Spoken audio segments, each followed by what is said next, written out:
It's Friday night here in the city of Lagos, which means it is 9 p.m. and it is also time for Game On here on News Central Television. My name is Babatunde Koiki. Thank you again for joining us for what promises to be a very entertaining 1 hour of the latest sporting news in Nigeria, Africa, and beyond. Don't forget, we're also coming to you live on your favorite social media handles. The handle is right there on your screen at News Central TV. And of course, we're also coming to you on channel 422 on DSTV, channel 274 on Star Times. And we will be doing this, we basically do this every Monday to Friday, and it's always very, very entertaining, I can guarantee you. So if you're tuning in for the very first time, all I can say is that you've missed quite a fascinating 1 year of action, but it promises to get even better even here on. I'm not alone tonight. It's Friday, which means that Toyin Ibitoye comes through. I was alongside Wale Adigun. Now, Toyin Ibitoye is the former media officer of the Super Eagles of Nigeria, brings a tremendous wealth of journalistic and administrative experience to the show. And Wale Adigun himself is also a podcaster extraordinaire,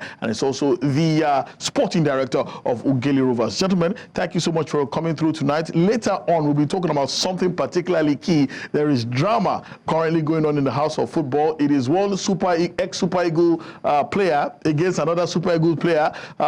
Everybody's basically firing shots, and it all has to do with the appointment of Eric Schell as the Super Eagles manager. But before we get to that, let's get some other news items out of the way as quickly as possible. Don't forget that we're still celebrating the conclusion of the third edition of the National School Sports Flag Football Tournament, which took place in Calabar at the UGA Stadium. Lagos State, of course, swept the entire podiums, winning both the men and women's titles in Calabar. The Lagos girls edged Akwa Ibom in a nail-biting final 14-12, while the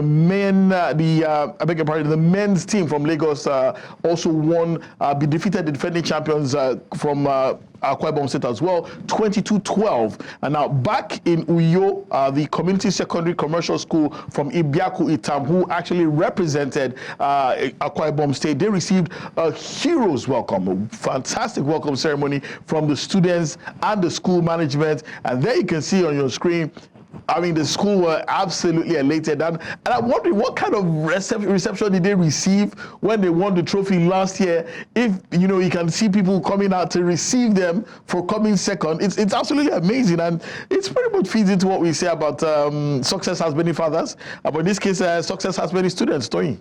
Absolutely. I mean, everybody loves a winner. So that's the prize you get for putting up a good show, representing your school, representing your state well. It's always a lot of fun, particularly among young people. Yeah. When you get that opportunity to go represent your school, and then you go out there and you do well. So you always have these heroes welcome. I remember when I was younger. Exactly. You told me countless stories about back in the day. I was not good enough to be in the starting 11 for my for my school team, the football team. But I was in the match pass team. Okay. So when they come to class to call matches, school matches, please, can you come out in the middle of the class? You bounce out when they call you. So I can imagine what these young guys are going through. And let me tell you, they will carry this for the rest of their lives. I mean, the school authorities also welcomed them as well. There were speeches from the headmistress as well, head teacher, other schools, and even one of the teachers, Solomon Akpan, also had a little to say about the performance of the students from Community Secondary Commercial School, Ibiaku Itam. For them to go out there and represent the state effectively, and at the end they came back with something. If you send your child or your children to go for something and the person will come back with anything good, you have to appreciate, you have to welcome the person so that next time you will be able to do more. That's the reason for this. Solomon Akpan, coach, teacher at Community Secondary Commercial School, Ibiaku Itam. Wally, you were saying something about this school. You know them quite well? Oh yeah, it's quite not far from Itam Park. Those days when I would go to cover the Super Eagles. I see. Yeah, and it was a very, very popular school. So I'm happy that this is happening, and I think that this also serves as motivation for the other students. I mean, these students look at what these kids have achieved, and they want to do that as well. And what also gladdens my heart is this is not football. This is flag football. This is a strange phenomenon to the students, but they are ready to embrace it. They've embraced it already, and I'm really, really, really happy about that. And I mean, Tony went back memory lane. This is nostalgic for me. I mean, I remember those days when my school probably go to the principal's cup. And this is the best part of the presentation. Yeah, exactly. And come back from the principal's the head cup. teacher. And I think they got envelopes too. And the cash gifts. Yeah, they got envelopes too. Yeah, I think there's a 20 million prize money, right? So not 20 million, but the school, the winners walked away with 1 million naira. Oh, okay. The runners-up walked away with 750,000 naira. That each school got. This school got 750,000 naira, but there was also 20 million naira worth of scholarships given as well. So some of these players that you can see on your screen also walked away with some of the scholarships. But gentlemen, it just feeds into what we've always talked about grassroots football development, working hand in hand with the National School Sports Federation, the NSC, going back to the very grassroots. And look at this, look at the joy on the faces of all these students, the teachers who have coached them and known them from when they were kids, the athletes themselves. There is so much that we're still lacking and we can still do, that we can build a really strong, viable ecosystem of multiple sports. And like Wale said, this is a brand new sport. Imagine this was athletics, or basketball, or football, or volleyball. You look at the jersey, right? You can see the Browns there. That's I believe that's the Cleveland Cleveland Browns partnership in there. I'm hoping that the Cleveland Browns can see this as an opportunity, not just to popularize the sport, but teach these kids the rudiments of the sport. You know, there are some times when, you know, kids have learned sports, but they don't learn the rudiments of the game. And sometimes the rudiments of the game is what separates you from a quality player to just a normal player. So I'm hoping that these kids, this is the best time that they can be receptive to all of these new sports, these new methods. I hope that these kids, this is the beginning where the Cleveland Browns can start bringing in coaches even from America. If you are not ready to even take these kids over to America, you can bring in like educators, coaches, trainers, referees, umpires. And this school can be a reference point for the whole of Nigeria as far as the sport is concerned. You like it or not. It could be, I mean, we talked about the league in Lagos, right? But trust me, if these kids learn this rudiment in a year or two, they will probably come over to Lagos and whoop those professional sides that played league football in Lagos.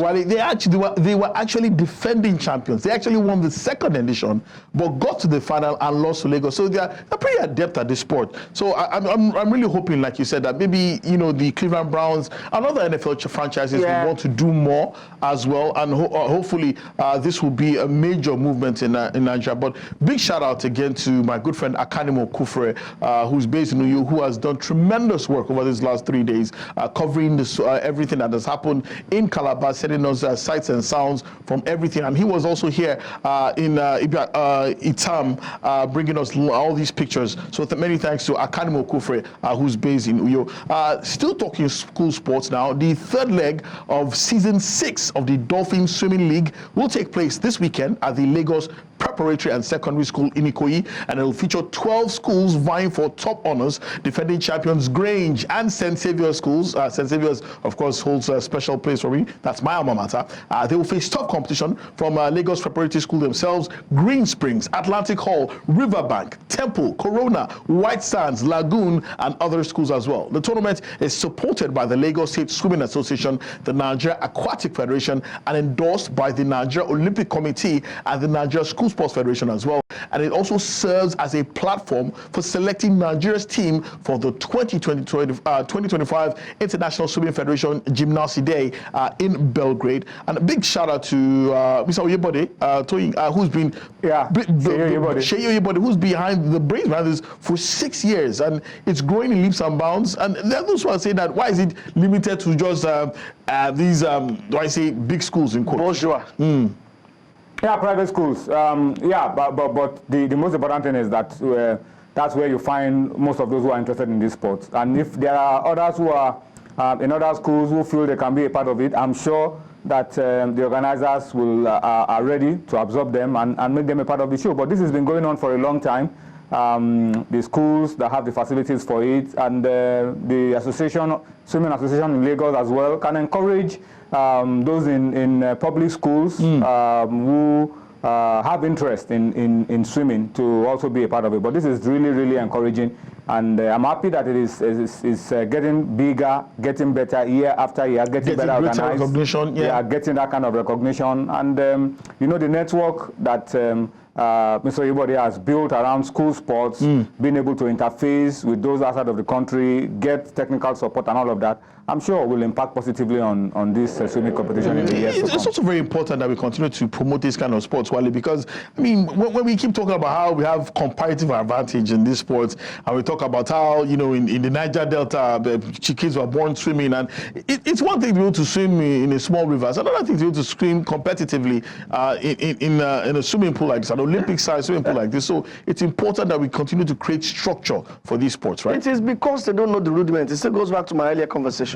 Because we are born in the South doesn't mean that you can swim at the Olympics if you are not taught the rudiments of the game. And I hope that Mr. Ibode, wherever he is, can translate this to public schools as well. They deserve this. The question is, public schools don't rest. Well, I mean, there are public swimming facilities. No. I think that we're too presumptuous because I mean, this is a private school. This is done in the co. No, how many public schools have swimming pools? That's the problem. Now, a couple of days ago, I heard the sportsman, SSC chairman, Diko, who is someone we talk about a lot on this platform, and he was saying that, when he met up with the NSSF guys who came to visit him, that Gobinson, they plan to build about 100 mini stadiums, in the next couple of years. And I'm like, instead of building 100 mini stadiums, how about you start upgrading sporting facilities the existing in ones? Schools, existing ones in schools. I told you about this a couple of weeks ago. This is what America did, going into Atlanta 96. And all of those facilities are still up in them. The swimming pool in Georgia, University of Georgia, still produces Olympic gold medal swimmers for America. So why don't you pinpoint these schools in Lagos, wherever in Nigeria, and start upgrading their sporting infrastructure instead of going to go and build 100 mini stadiums, white elephant projects. When you do that, that means that the public schools can also now enjoy these facilities. You could probably say a public school in Lagos, maybe some in a sub-region, and build a swimming pool there. And try to manage it. I mean, so you're saying that public schools have probably go and use the one, the swimming pool that Unilag, for instance? Something like that. Or the one at last, I mean, you could probably look at the public schools around Yaba or Unilag access and say, okay, this is the swimming pool. You guys can go there and have a competition. You can also look at other places. You zone everywhere. So I think that is the way to go. And not instead of saying that you want to build 100 mini stadiums. I agree with what Wale has said. It's not so much about owning. It's a lot more about access. What facilities do you have access to? Which is very key, because if you want to build facilities everywhere, you end up building too much, and some are not going to be used at all. And we still have the maintenance problem anyway. And there will be the maintenance problem, and the cost will just kill you. So identify central places where you can put facilities that schools will have access to. Schools around this area, for example, Jodu, Ogba, Ikeja, can have a central place where they have access to facilities, sports infrastructure that they can use and use to put to very good use, So for example, like the Agege Stadium. Agege Stadium. Exactly. I mean, instead of having to build the facilities in all these schools, build in a central place where there is access, where it can be well managed, and as Wale also pointed out, very central to all of the planning, availability of coaches. That's key. Wherever you are putting facilities that you believe will help young athletes, young talents to be discovered, you must also have coaches who can teach the rudiments and who can help these young talents to brush up their skills and get exposed and get developed so that they can continue to aspire to finish on the podium in the international competition. Very true. Well, we'll be watching the Dolphin Swimming League tomorrow. Goes down in Ikoyi. We'll definitely be there to bring you sights and sounds and possibly talk to some of these parents who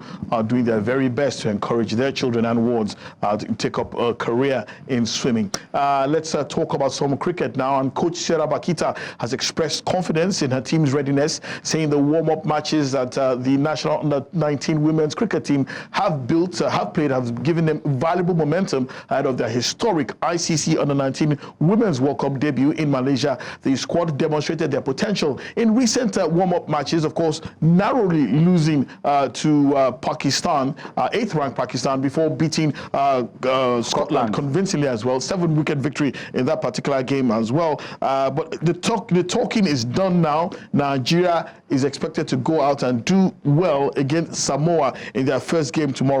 They'll be facing between New Zealand and South Africa. There's no more to be. There's not much more to be said right now. They've done as much as they can. They prepared as best as they can. We can only wish them all the best tomorrow in their first game against Samoa. Now let's move on to the Australian Open, which is currently going on down under in Melbourne, and Britain's Jack Draper has secured his spot in the fourth round after an exhausting 5-set victory over local favourite Alexander Zverev. The match lasted nearly 4 hours and saw Draper prevail 6-4, 2-6, 5-7, 7-6, 7-6 in what was his third consecutive 5-set battle of the tournament. How is he still alive? The 23-year-old Brit showed remarkable resilience, especially in the final tiebreak after he clinched a nail-biting 10-8 victory. And up next for Draper is a heavyweight clash with world number 3 Carlos Alcaraz of Spain. He's now the sole representative of Britain at the men's draw. And Alcaraz himself has promised to get a kangaroo tattoo if he wins the Australian Open. Still talking about the women's draw, Ima Raducanu, of course, is the sole British player in the women's singles as well. She'll be facing world number 2 Iga Swiatek tomorrow. Let's show you the results from the men's draw as well. Also, don't forget that rising British star Jacob Fearnley, he lost today. He lost to Alexander Zverev 6-3, 6-4, 6-4. Carlos Alcaraz also overcame Nuno Borges as well. Tommy Paul, no relation to Jake Paul.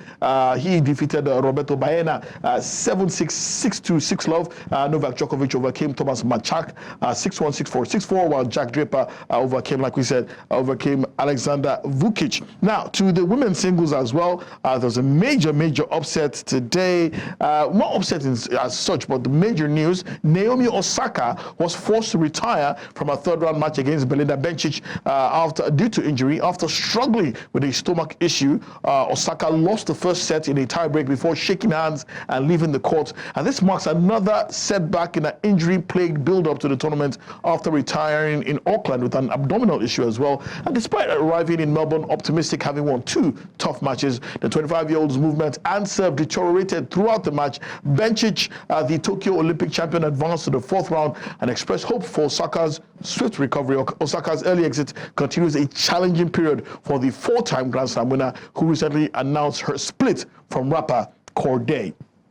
Let's also give you the results from the women's singles matches that were played also today as well. Arina Sabalenka overcame Clara Tolson. Mira Andreeva also defeated Magdalena Frech. Belinda Bencic, like we said, defeated Naomi Osaka, who retired. Coco Gauff also overcame Leila Fernandez, while Olga Danilovic overcame Jessica Pegula in straight sets as well.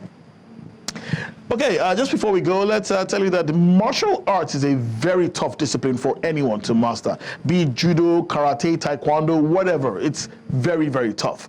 But a 7-year-old Indian girl, Samyuktha Narayanan, recently made history as the youngest taekwondo instructor in the world. Take a look at this report by Favor Itwa.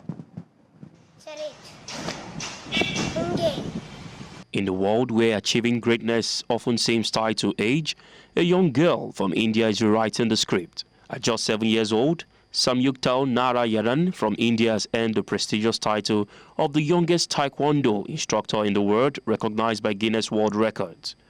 Her achievement is a testament to her passion, discipline and hard work in mastering the Korean martial art known for its kicking and self-defense techniques. Samyuktha's journey began at the tender age of 3, inspired by her parents, Shruti and Narayanan, who are also Guinness record holders and run the Madurai Taekwondo Academy. Her father's exceptional skills and her parents' accolades motivated her to pursue Taekwondo, eventually becoming a black belt and instructor at such a young age. The path to success wasn't easy. Samyuktha had to complete rigorous training, including running 5 kilometers daily, performing various exercises, and mastering the entire Taekwondo syllabus. Despite being the youngest in her group, she consistently displayed her exceptional dedication, culminating in a certification by grandmasters in Korea. For Samyuktha Narayanan, this is just the beginning, with her sights set on competing at the Olympics and spreading the message of Taekwondo globally. She's proving that age is no barrier when passion and hard work lead the way. In a world looking for young role models, Narayanan stands tall, an embodiment of courage, discipline, and the belief that even the smallest among us can achieve greatness. In Lagos for News Central, Favor Itwa.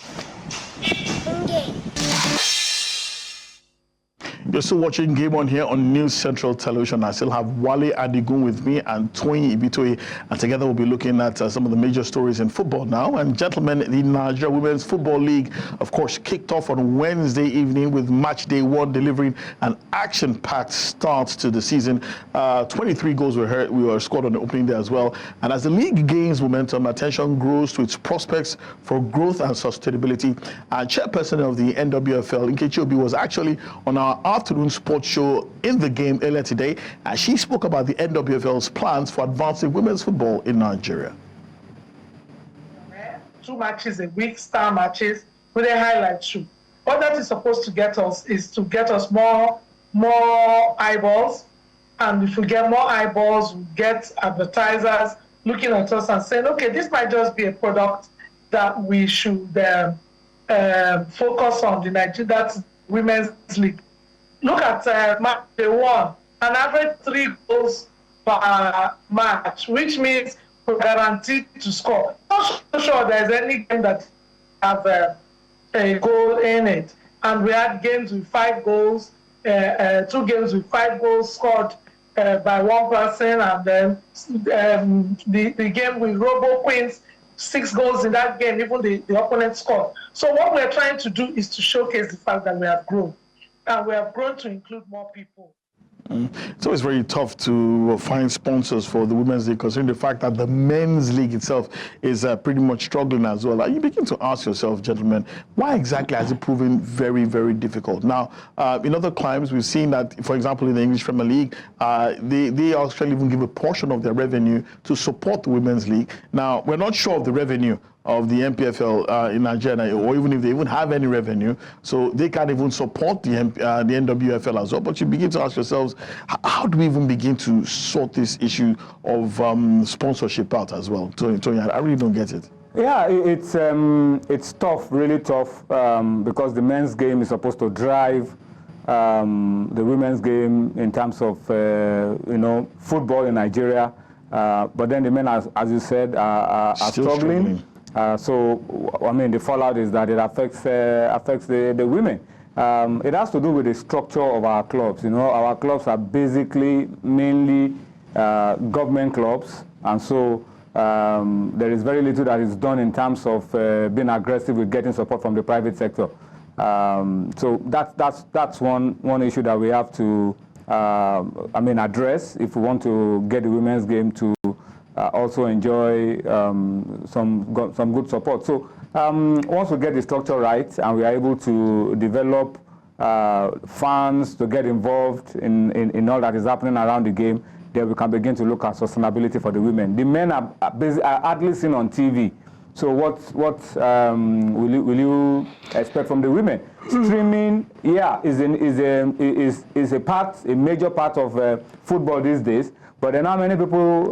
but is it really a major part? Because the bulk of the money still comes from... yeah, from TV, but of course there are some revenue from streaming as well. But I'm just saying that it is so small that it barely gets anywhere. Because how many people in Nigeria, for example, how many people watch football games? How many football games do you stream to watch? Exactly. How many people can afford the data to stream a 90 minutes game? So those are the challenges of some of these things. So we have to find a way to get the women's game on. I know there was an arrangement to get the games on NTA. I actually saw a few games on NTA, but then it just fizzled out. So the opening game was on NTA. Opening game. So I think these are the things that we really need to address to put the women's game on a solid footing. Well, just to quickly chip in, there's always the feeling that the moment we put games on TV, our problems are sorted. No.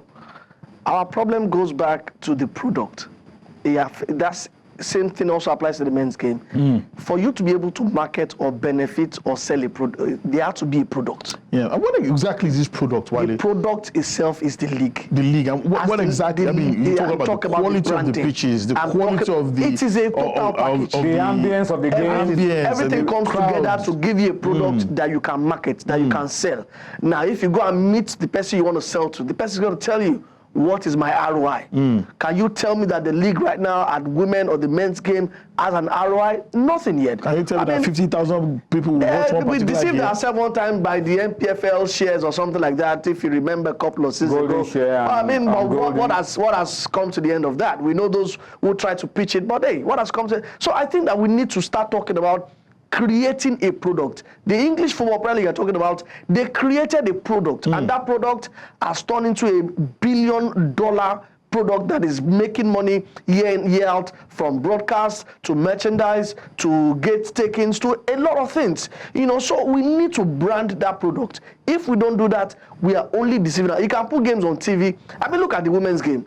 We need to start talking about how to play this game even in small stadiums. You can't play a game in this big stadium and you're looking for eyeballs. That's truth. You need to play in smaller venues where even television itself makes it very much good to the eye. Okay, so how many good small venues do we have of high quality? The reason is because all of our governors and our politicians want to build big stadiums. You know, they want to build white elephant projects. Okay, in Delta State, I remember they built a few community stadiums in Ole, Ogara, Ogeli, there's the Ogeli Township Stadium as well. Are those stadiums still functioning? Oh yeah, they are still functioning. They are just farmlands, basically.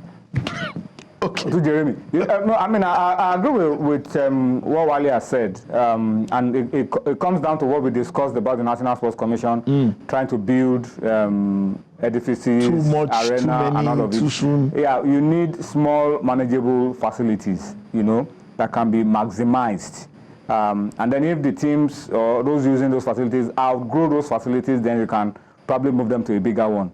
And that's another issue with the women's game. The men hardly fill the stadium. Yeah. So what do you expect from the women? And when you don't have a product that is appealing, I agree with Wale, absolutely. That point that he made is very correct. It is not TV that solves all your problem. It's the quality of what you put on the TV that helps you to solve the problem. So basically, putting the cart before the horse. We should actually get the product right before we go to TV. There are so many programs that you see on TV that you immediately you watch for 10 seconds, you switch off. So putting those programs on TV is not the solution to their problems. It is the quality of what they are putting out. And there are some other programs that once you start to watch, you watch over and you keep watching and you're addicted. So let's fix the quality of the football. Let's create the ambience. The product itself. The product is people can come to the stadium and watch. They go back. They are happy that they watched the game and they talk about it. And then they come back the next time and there's consistency in the quality of what they get. So they bring other people and then it continues to grow the brand. And when you have such things, then somebody can stay at home and watch your TV and say, okay, I can't make it to the stadium today, but I'll watch on TV. So that's how we have to go about all of this. It's interesting that you gentlemen should say this, because we've always talked about, you know, getting people square pegs in square holes, people who have a background in business, a background in marketing, people who have connections with the business elites. They are the ones who can drive this. I'm not going to say much more for now, but there will come a time we'll have that conversation. But still talking about domestic football in Nigeria, let's talk about the Nigeria Premier Football League. And Sunshine Stars have declared Seydou Salisu and David Obiazo wanted for leaving the club without official permission. The duo, according to the Akure base, the club have not returned to training after the New Year break. Wait, that's 2 weeks now. This is what, today is 17th? Wow, they've been missing for quite a while as the team continued to prepare for the second half of the season in Ikenne, Ogun State. In a statement, Sunshine Stars warned clubs and agents against negotiating with Salisu and Obiazo for transfers without the club's approval. And the club also informed the Nigeria Premier Football League that both players are still under contract and any unauthorized attempt to secure their services would result in legal action. Bala Mohammed signed, Coach Bala Mohammed of Sunshine Stars, his side will be taking on Ikorodu City when the league resumes on the 25th of January. Let's quickly give you just a quick peek at the transfers that have been sorted out in the Nigeria Professional Football League right now. It's currently mid-season, and some transfers have already been made. And there it is on your screen. Ekese Okoye has moved from Rangers to Bayelsa United. Usman Bashiru also moved from Rangers to Sunshine Stars as well. Wasiu Jimo from Zesco United in Zambia has joined Kwara United. Benson Abe from Shooting Stars to Nasarawa United. Peace Dewan from Sunshine Stars to Nasarawa United. Solomon Chigozie from Kwara United to Nasarawa United.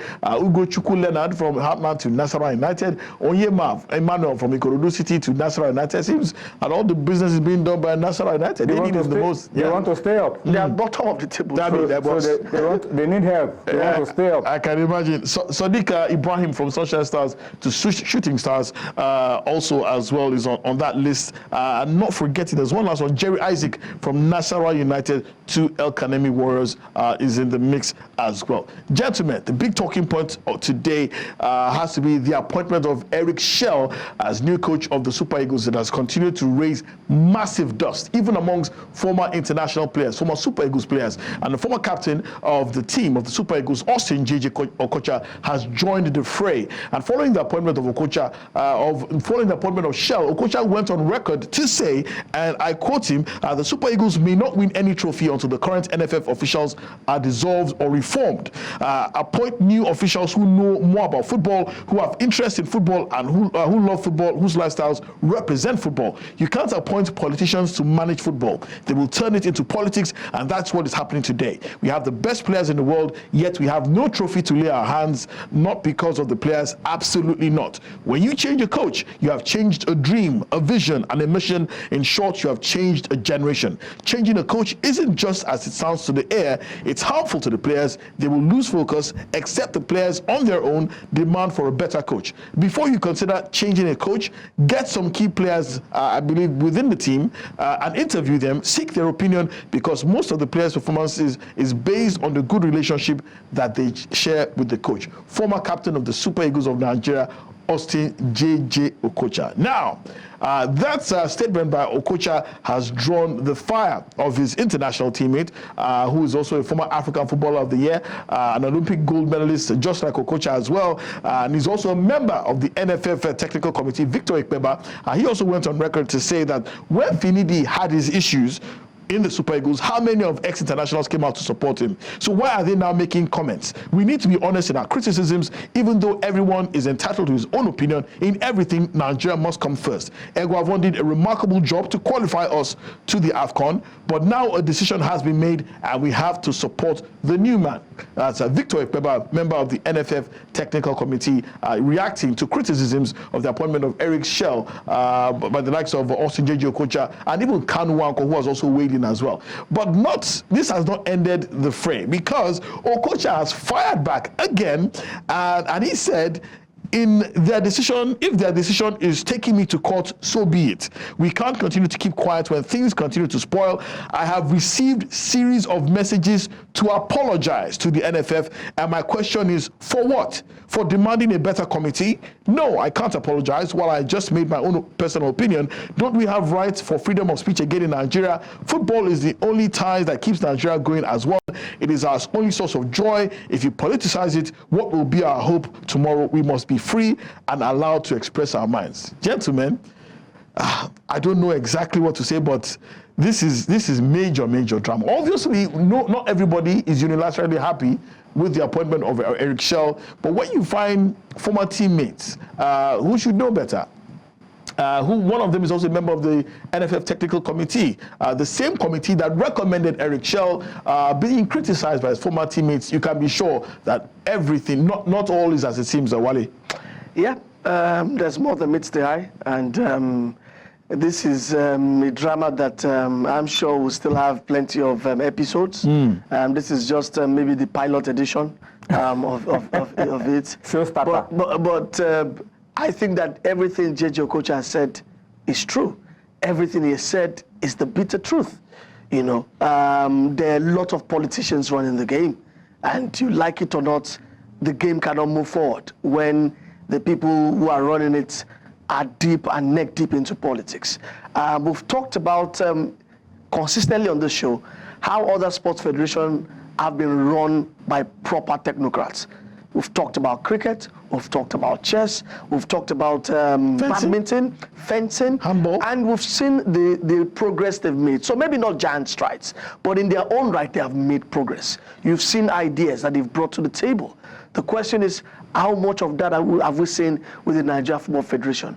Do you look at the leadership of the NFF and get a feeling that whoever is leading it, or a bunch of those who are leading it, are people who are driven, are growth driven? he also talked about the changing of coaches, and it's very much correct. My takeaway from appointing, Eric Chell, when I had a conversation with a lot of senior colleagues, was that we keep on flirting with different football philosophies. We started out by saying that we're a 4-4-2 country. At the point in time, we turned it to 4-3-3. We've gone through German managers. We've gone through the Iberian route. Now we are going through the Franco-Malian. No, not even France. We are going through the Franco-Malian route. All of this ensures that these managers are coming with different football philosophies, but we still have almost the same crop of players. They look confused.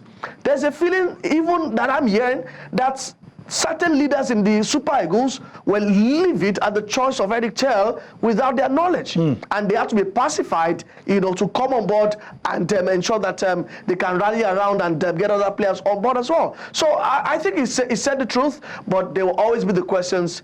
Hey, is it because he has broken away from the system? Because he was also part of the system. Toyi, what exactly has JJ Okocha said that is wrong? That he's saying he's receiving messages for him to apologize to the NFF. Now, this is dangerous because if JJ Okocha, former captain of the Super Eagles of Nigeria, beloved player by legend, continentally, cannot make his opinions, cannot air his opinions on Nigeria football, then there's a problem.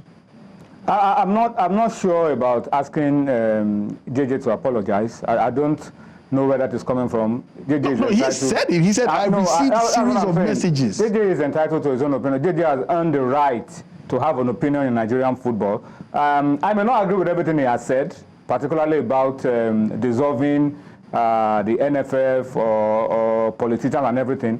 But he has a right to his own opinion, and he can express his opinion. He's earned the right, not just around Nigerian football, but African, even global football. So that's it for me. I don't see anything too hard to understand with what but it's clear that he's not happy with the appointment of Eric Chell. He's not happy. He's not happy with the performance of the so-called of the NFF technical committee and that recommended him. Let's see. I'm not talking about the NFF technical committee because they can only recommend from whatever list they have. And also according to their pockets. And according to what they have. So I'm taking that one out of the question because it is what you have. It is from the list that you are given that you work, So I'm not dwelling too much about whether I'm just going to say it must have been one hell of a list if this is the man that they found to be the top. If there are no other names on the list and they pick the one that they feel was the best, that's their decision. They've taken a decision and they will live by that decision. If it backfires, of course, they should be held responsible for what they've done. So I'm not even talking about, dissolving or anything. I'm just emphasizing the fact that JJ has a right to his own opinion. But at the same time, Ekpeba's opinion as well is the truth. Look, as we said it here on this show, you can have differences, you can have a lot of back and forth before a choice is made. Was so I say that even after a choice is made, we still after a choice is made and the man is already working, then let your criticism be constructive. Okay. You can't take down his person anymore. He's now working. Okay. When Finidi was there, it was the same thing. When Eguavon was there, it was the same thing. Foreign coaches, local coaches get the same treatment. The only difference is that while the foreign coach is there, maybe the NFF, because of the contract and the fact that they can take them to FIFA, they respect him, they give him more opportunities, he can fill on the job and correct himself. But the indigenous one, he fails after a game or two, and they can always tell him, we're bringing somebody to boss you, So that's where the difference lies. But the same treatment goes out to coaches everywhere. When we had Geneto, it was the same. When he left and Pesaro came, it was the same, So we cannot have a decision that everybody will agree with. And it is important for us to understand one fact. As football administrators, wherever you do, don't expect that everybody will be on board with whatever decisions you take.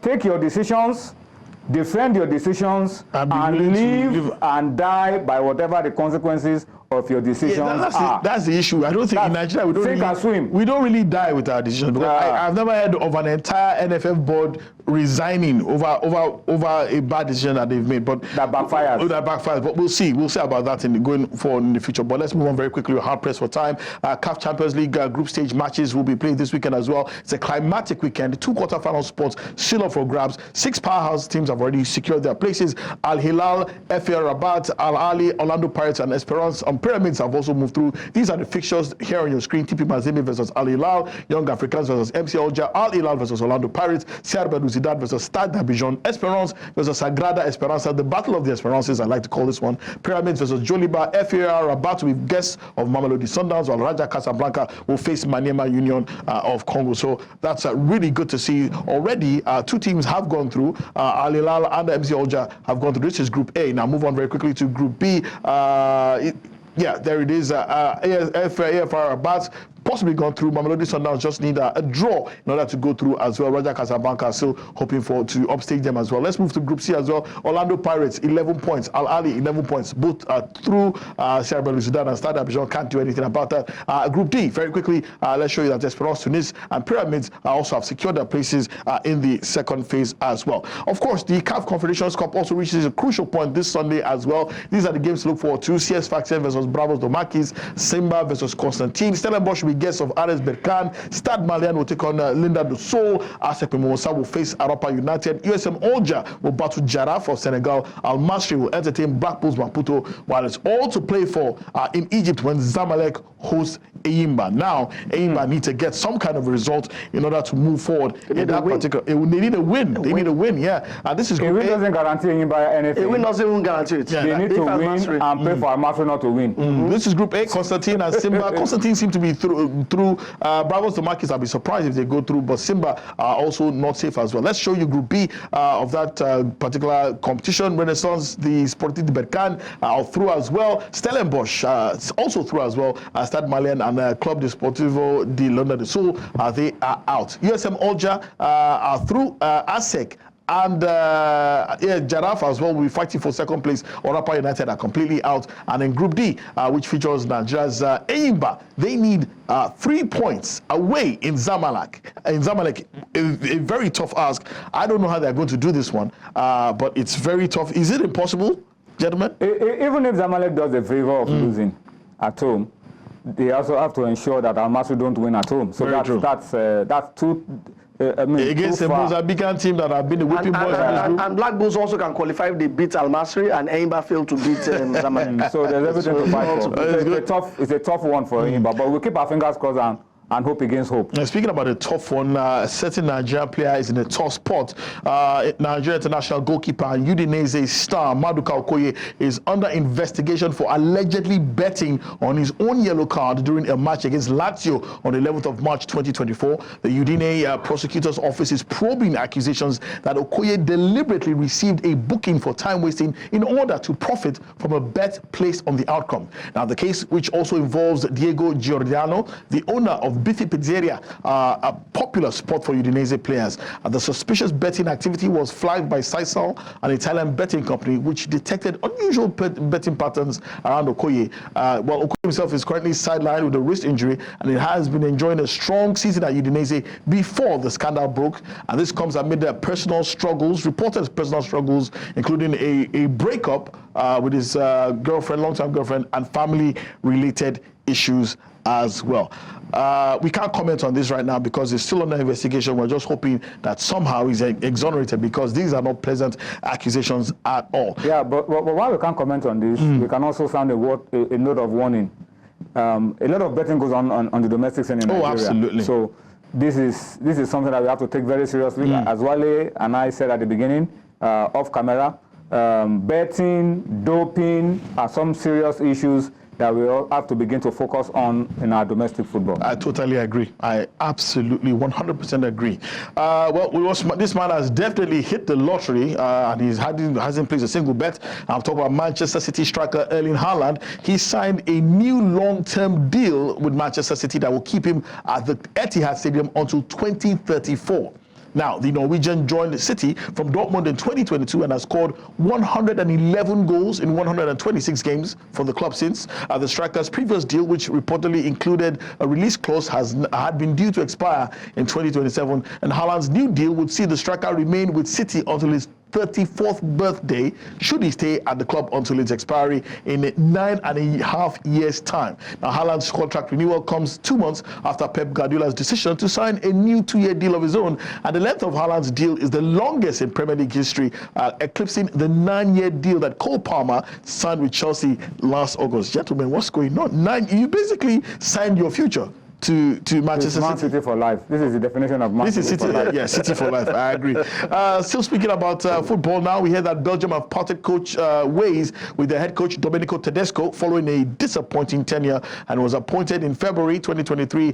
Tedesco led the team to qualify for Euro 2024 after underperforming at the tournament. We hear that the Belgian FA is currently looking for a new coach right now. But just before then, let's quickly show you that I think we saw the fixtures for matches that will be played in the English Premier League this weekend as well. There you see Newcastle versus Bournemouth, Brentford versus Liverpool, Fulham will be guests of Leicester City, West Ham will tackle Crystal Palace, Arsenal versus Aston Villa, and it's Everton versus Tottenham Hotspurs as well. Great games to look forward to. Manchester United versus Brighton, Nottingham Forest versus Southampton, and it's Ipswich Town versus Manchester City. It's now time for Stakewise, and Wale, if you'd be kind enough to take us through this one, these are your picks, if I believe, yeah? Oh, yeah. I'm tipping Zamalek to get something. So I'm tipping a win or draw for Zamalek. I don't think they'll be too gracious to allow him back to come over to Cairo and get a win. United Brighton, I'm going with Brighton to win or draw as well. United didn't look convincing against Southampton. Liverpool Brentford is a story of two teams who are very exciting, who bomb forward as well. You had Wisa, Brian Mbeumo, the only duo in the Premier League to be in double figures. I think that both teams will score in that one. Atalanta Napoli is got both teams to score written all over it, and I get a feeling that Ademola Lookman will break his scoring doubt.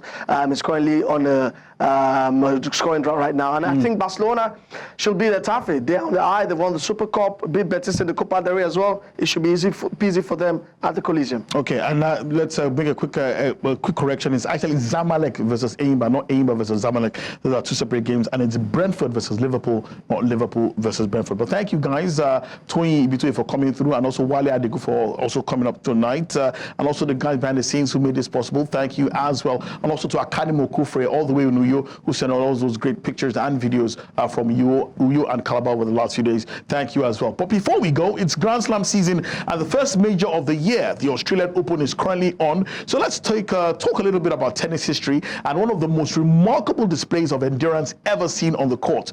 In 2010, American John Isner and Frenchman Nicolas Mahut played the longest tennis match ever at Wimbledon. The match lasted an incredible 11 hours and 5 minutes spread across 3 days. The epic battle ended on court 18 with Isner winning 6-4, 3-6, 6-7, 7-6, 70-68.